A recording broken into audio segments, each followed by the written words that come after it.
السلام عليكم ورحمة الله وبركاته.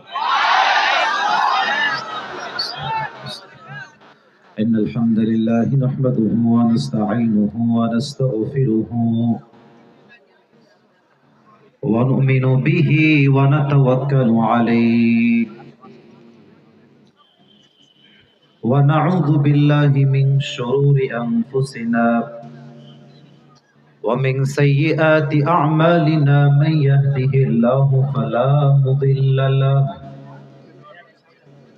ومن يضلله فلا هادي له أي فلن تجد له وليا مرشدا ونشهد أن لا إله إلا الله وحده لا شريك له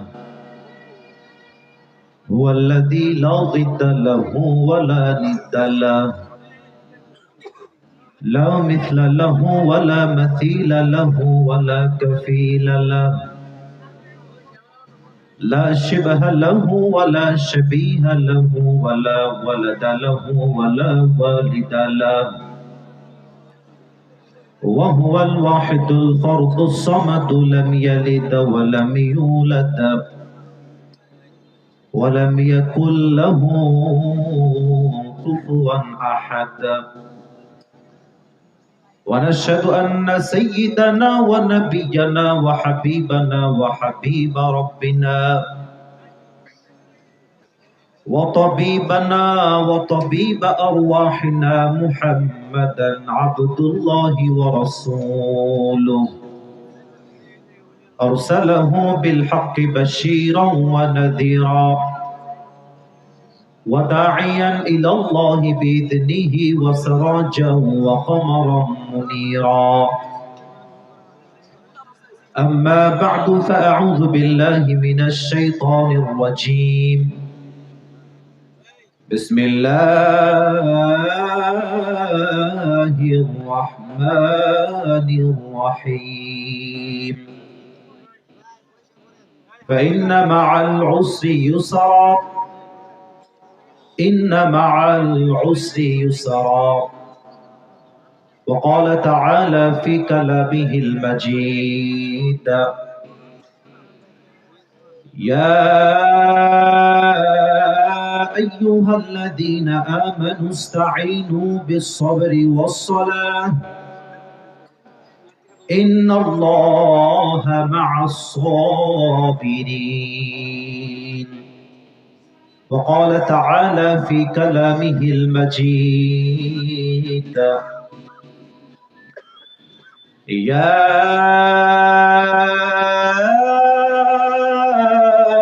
أيها الذين آمنوا اصبروا وصابروا ورابطوا واتقوا الله لعلكم تفلحون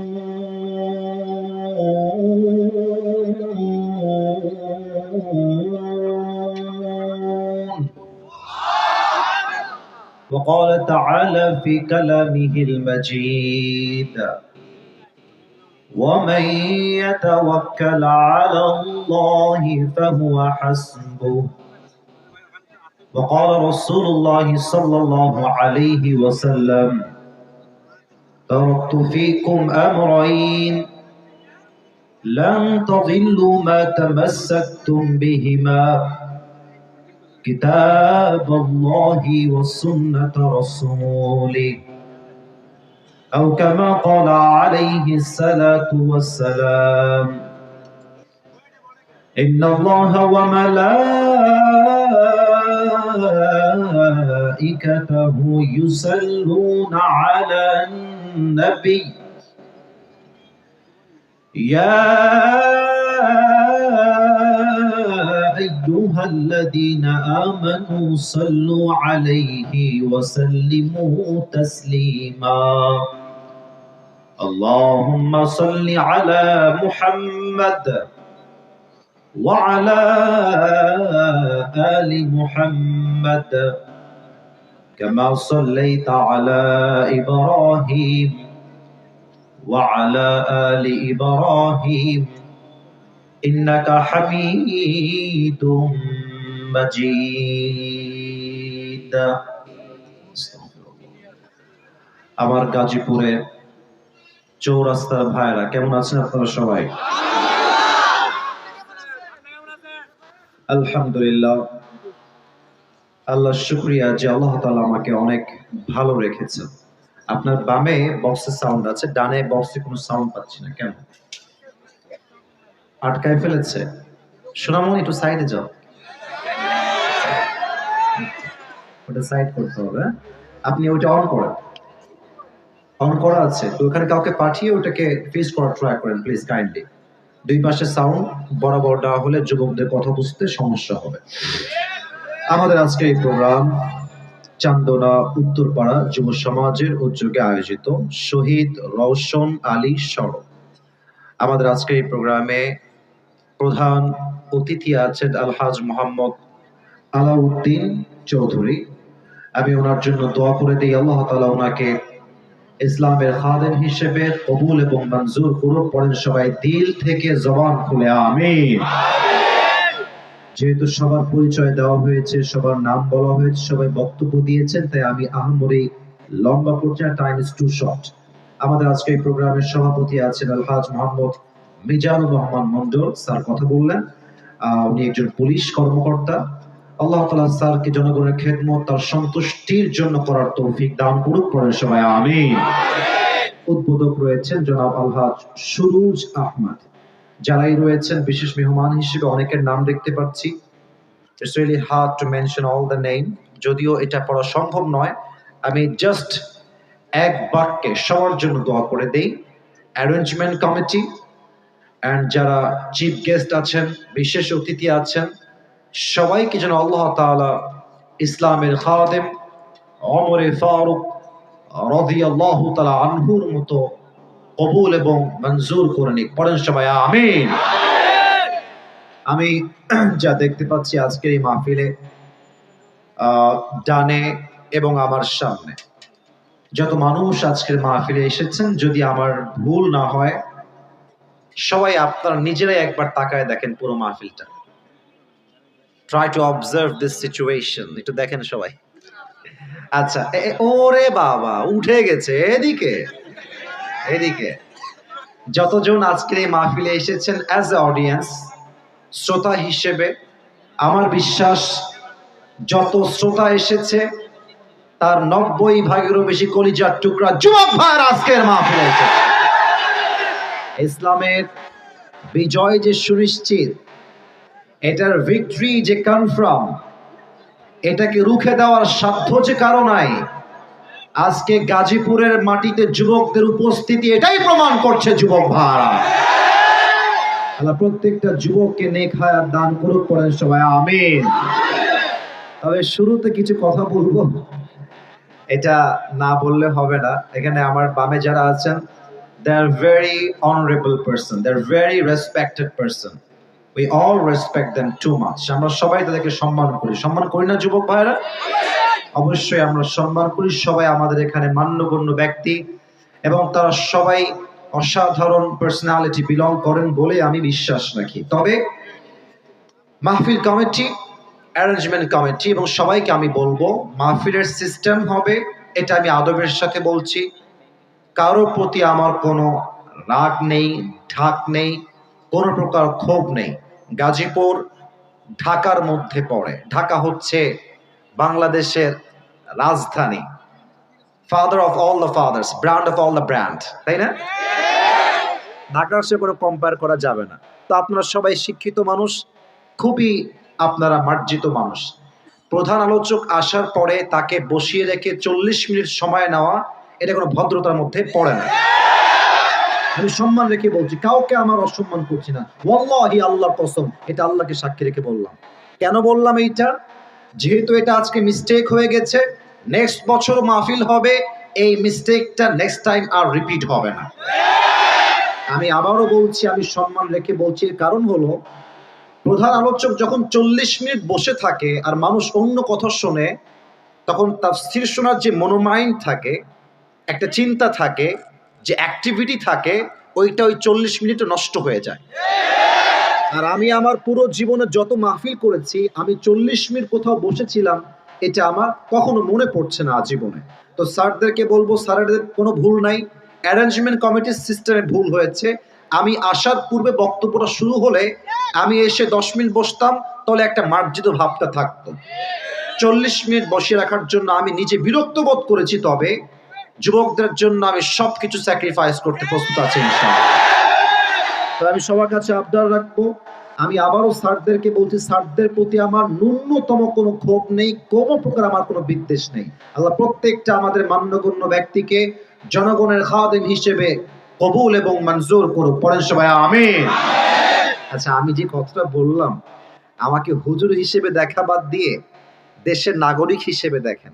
সবার তো একটা বাক স্বাধীনতা আছে নাকি? যার যার বক্তব্য, যার যার মতামত সে দিবে। আমি দোয়া করি আমার কলিজার টুকরা যুবক ভাইরা, they have struggled a lot, তারা অনেক বেশি কষ্ট করেছে প্রোগ্রামকে বাস্তবায়ন করার জন্য। আল্লাহ প্রত্যেকটা যুবককে যেন আগামী বছর এর চাইতে আরো সুন্দর মাহফিল ইখলাসের সাথে করার তৌফিক দান করে। পড়েন সবাই আমিন। গাজীপুর এমন একটা জেলা ঢাকার ভিতরে, আমরা জানি 5 আগস্টের পূর্বে গাজীপুরের অনেক যুবকরা দেশকে স্বাধীন করবার জন্য শহীদ হয়ে গিয়েছে।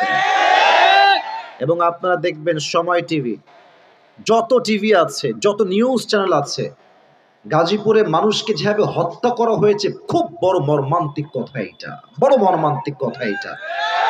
এবং ওনারা বললেন ওনারা জেল খেটেছেন, বাড়ির থেকে বাহিরে ছিলেন, এটা খুবই কষ্টের কথা। আমরা একটা কথা আজকে এই মাহফিল থেকে অ্যানাউন্সমেন্ট দিতে চাই, আগামীতে কোন স্বৈরাচারকে এই দেশে আমরা চুল পরিমাণ বরদাস্ত করব না। এখানে অনেক বিএনপির ভাইরা আছেন, হয়তো অনেক আওয়ামী লীগের ভাইরাও মেবি থাকতে পারেন, এবং আমরা অনেক যুবক ভাইরা আজকের মাহফিলে আছি।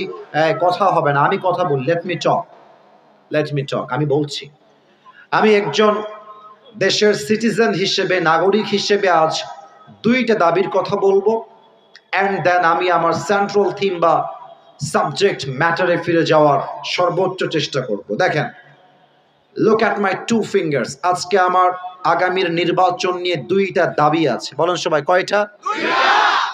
আর ভি জোর সে বলো, কয়টা? 2টা দাবি। যদি আপনারা একমত হন, অনেক মিডিয়ার ভাইরা একটা কভারেজ নিচ্ছে, আপনারা আমাকে অ্যাপ্রিশিয়েট করবেন আওয়াজ দিয়ে, দিল খুলে, জবান খুলে। নাম্বার 1, আগামীতে এই দেশে নির্বাচন হবে, কোন একজন প্রধানমন্ত্রী নেক্সট টাইমে এই দেশে সিলেক্ট হবেন, এটা আমরা মনে প্রাণে বিশ্বাস রাখি। তবে as a Muslim, as a believer, একজন ইমানদার হিসেবে 1 নাম্বার দাবি আমাদের, আগামীতে আমরা এই সোনার বাংলাদেশে কোন নারীকে ক্ষমতার চেয়ারে দেখতে চাই না। দ্বিমত না একমত? এত আস্তে বললে তো একমত হয় না। দ্বিমত না একমত? আপনি যেই দলেরই হন, একটা হাদিস মাথায় রাখবেন। আল্লাহর হাবিব বলেছেন, সেই জাতি কখনো উন্নতির চূড়ান্ত পর্যায়ে পৌঁছাতে পারবে না যেই জাতির নেতৃত্বের চেয়ারে নারী বসে থাকে। 1 নাম্বার, কোন নারীকে আমরা আগামীতে প্রাইম মিনিস্টার হিসেবে দেখতে চাই না। নাম্বার 1। নাম্বার 2, এটা আমাদের প্রাণের দাবি, একটু বুঝে শুনবেন। আমরা যে জাস্ট পুরুষ চাই ক্ষমতার চেয়ারে, it's exactly not like that. আমরা শুধুই পুরুষ চাই না, আমরা চাই এমন একজন পুরুষ আগামীতে আমার এই বাংলাদেশের প্রধানমন্ত্রী হবেন, যিনি এই দেশের প্রধানমন্ত্রীও হবেন এবং তার যোগ্যতা, তার কোয়ালিফিকেশন এতটা হাইলি কোয়ালিফাইড হবে, তিনি দেশের প্রধানমন্ত্রীও হবেন।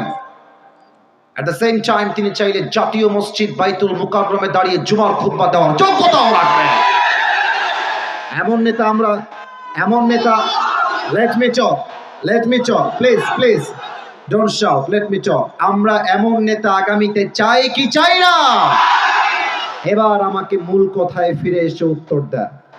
যদি এই দেশের প্রধানমন্ত্রী হয়, জাতীয় মসজিদ বাইতুল মুকাররমের খতিব হওয়ার যোগ্য, আগামীতে বাংলাদেশের সুদ হার থাকবে?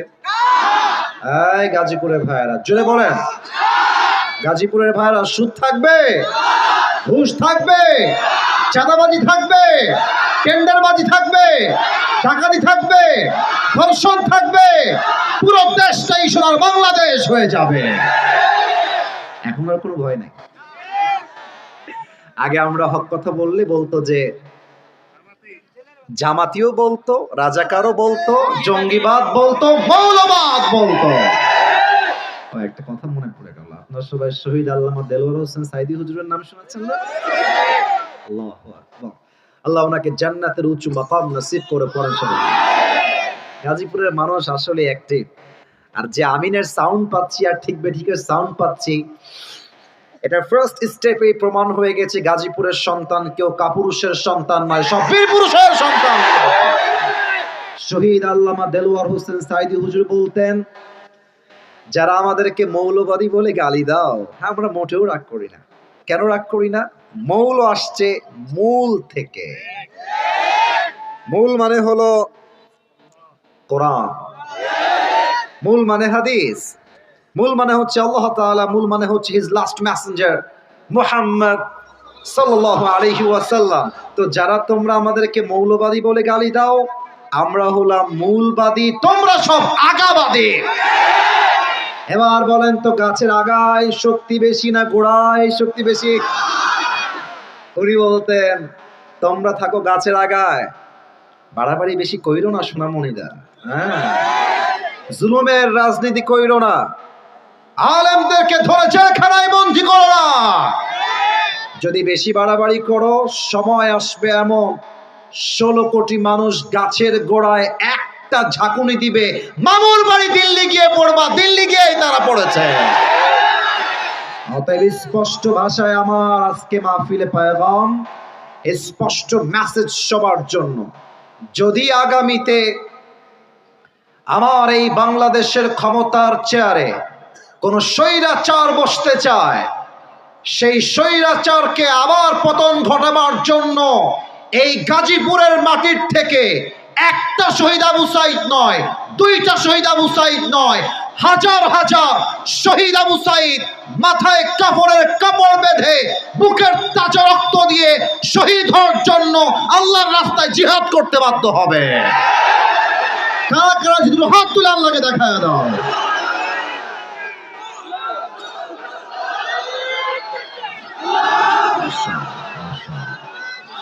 আল্লাহ এই স্লোগানকে কবুল করো, মাশাআল্লাহ। সকলে পড়া আমিন। আপনাদের বউ আছে, কার কার একটু হাত তুলুন, বউ আছে?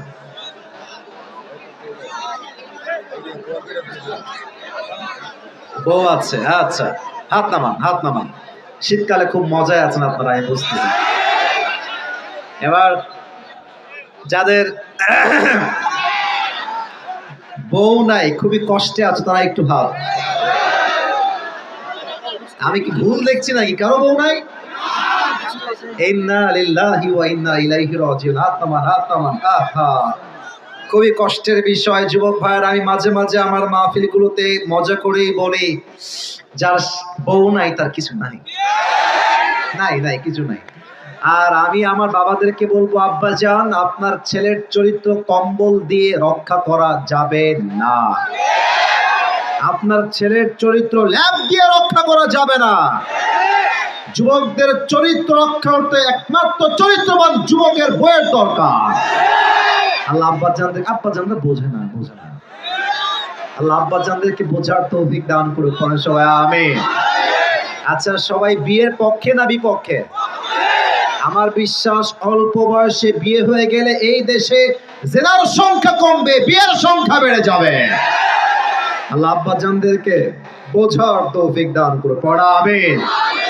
আসলে বাবারা মাঝে মাঝে বোঝে না তা না, কিন্তু আমি বলতে লজ্জা পাচ্ছি। অনেক মেয়েরা আমার ওয়াজ শুনছে, আমি জানি, they are very educated and very qualified. আমি জানি, আমি কোনো বোনকে অসম্মান করে কথা বলছি না, তবে বলতে বাধ্য হচ্ছি যে দেশের 80% মেয়ে বিয়ের সময় চরিত্র নয়, টাকাকে সবচেয়ে বেশি এরা গুরুত্ব দেওয়ার চেষ্টা করে।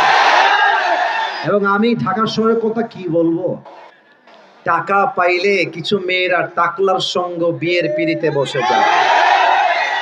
তাদের কাছে চরিত্র কোনো ম্যাটার করে না। ঢাকার গুলশানে ফ্ল্যাট থাকলে কিছু মেয়েরা টাকলার সঙ্গে বিয়ে করতে এক মুহূর্ত দেরি করে না যুবক। সেই মেয়েদেরকে বিনয়ের সাথে বলবো, আমার প্রিয় বোন, টাকা পাবেন, ঢাকার গুলশানে ফ্ল্যাটও পাবেন, গাড়িও পাবেন, তবে আপনার বয়স মাত্র 19। 70 বছরের বুড়ার সঙ্গে আপনি আপনার মনের শান্তি কখনোই খুঁজে পাবেন না। আল্লাহ প্রিয় বোনদেরকে সঠিক বুঝ দান করুক। পড়েন সবাই আমিন। 3টে তাকবীর দিবেন, তাকবীর শেষ হবে, 2টা আয়াতের তাফসীর করব খুবই অল্প সময়ে। ফজরের নামাজটা আমাদের সবাইকে জামাতে পড়তে হবে, অল্প সময় ওয়াজ হবে, but that will be very constructive. এই যে ডানের ভাইরা আওয়াজ করা, জানি আমি জায়গা নাই, আমি বুঝতেছি জায়গা নাই। মিডিয়ার ভাইদেরকে ধাক্কা ধাক্কি করো না, একটু চুপ করে দাঁড়িয়ে থাকো, ঠিক আছে? বিবাহিত ভাইরা দিবেন প্রথম তাকবীর, সিঙ্গেল ভাইরা দিবেন সেকেন্ড তাকবীর, ঠিক আছে? I would like to test everyone who is more powerful. কার শক্তি কত বেশি আমি আজকে একটু চেক করতে চাই। বিবাহিত ভাইরা আপনারা আমার সম্মান বাঁচাবেন। বিবাহিত ভাইরা একটু কাশি দেওয়ার চেষ্টা করেন। হাসবেন না, তাকবীর দিবেন গলা ফাটায় দিয়ে একেবারে। বিবাহিত ভাইরা তাকবীর দেন, নারায়ে তাকবীর। সর্বনাশ, মুরব্বি লাভ দিয়ে উঠছে। আচ্ছা, এবার ইট ওয়াজ অ্যামেজিংলি অ্যাপ্রিশিয়েটেড। ভালো ছিল, খারাপ না, খুব ভালো সুন্দর সাউন্ড ছিল। এবার সিঙ্গেলদের পড়া, তোমরা কি হেরে যাবা? তোমরা কি পরাজিত হয়ে যাবা? সিঙ্গেলরা কাশি দাও। স্যার যারা আপনারা আছেন, স্যার আপনারা আমার উপর রাগ ঢাক না রেখে নাম্বারটা আপনারা দিবেন। আমি জানতে চাই আসলে কে জিততেছে। Single people, it's time for you. Single ভাইরা তাকবীর দেন আমার সাথে, নারায়ে তাকবীর। বিবাহিত ভাইরা মাফ করে দিবেন। হলো না, মানে জিততে গিয়েও আবার আপনারা হেরে গেলেন। যাই হোক, জো হো Gaya, past is past, present is everything. এবার আমরা সবাই মিলে একটা তাকবীর দিব। তাকবীরের আওয়াজের ঠেলায় আমি স্টেজ ভেঙে নিচে পড়ে যাব, ঠিক আছে? আপনারা সবাই মিলে একটা কাশি দেন। গাজীপুরের সন্তান যে আমরা, বিড়ালের বাচ্চা নই, সব সিংহের বাচ্চা, এটা তাকবীর দিয়ে প্রমাণ করতে হবে। রাজি আছেন তো ইনশাআল্লাহ? নারায়ে তাকবীর। আল কোরআনের আলো, আল হাদিসের আলো, কোরআন হাদিস যেখানে, আলেম